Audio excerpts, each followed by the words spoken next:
ضلع خیبر باړه کې د تباه شوو کورونو سروې باره کې یو ورځنی سیمینار په باړه پریس کلب کې نن منعقد شوی و.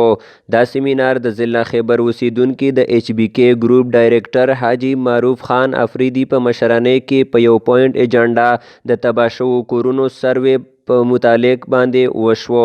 په دې سیمینار کې د باړې نوموړو شخصیتونو برخه واخیسته چې پکې د صوبایي اسمبلي ممبر حاجی شفیق افریدي، د مسلم لیگ نون رهنما عابد فیض افریدي او ملک محمد حسین افریدي، د جرګه پاکستان مشر عابد افریدي، د عوامي انقلابي لیگ صدر عطاالله افریدي، د باړې تاجر یونین چیئرمین سید ایاز وزیر، صوبت خان، شیر احمد افریدي، د جماعت اسلامي رهنما شاهجهان افریدي، د پی ټی آی رهنما شاه خالد افریدي، د جے یو ای فی رهنما الحاج شمس الدین سره د علاقې ګڼ شمېر مشرانو شرکت وکړو.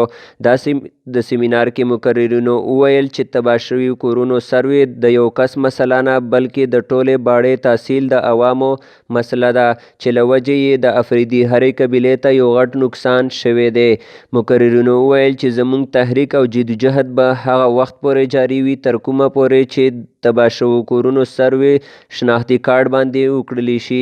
په اخره کې حاجی معروف خان افریدي د هغه ټولو مشرانو شکریا ادا کړه چا چې په دې پروګرام کې حصه اخیستې وه او تحریک کامیابېدو لپاره یې یو کمیټي جوړه کړه چې دا به د علاقې هر قسمه مسلې د اعلی حکامو مخې ته ږدي. کیمرامین آصف خان سره محمد فرحات، ملکن ټي وي نیوز، ضلع خیبر.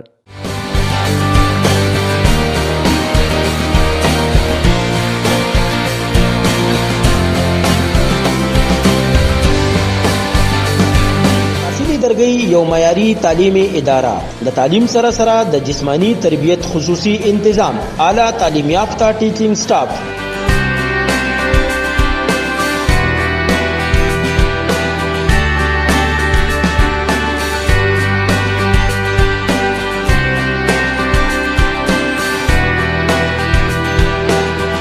قرآن او دینی تعلیم و تربیت خصوصی انتظام د نرسری نه تر نهم کلاسه پورې داخلي شروع دي. هیډې پبلک سکول درگئی، مین جی ٹی روڈ درگئی.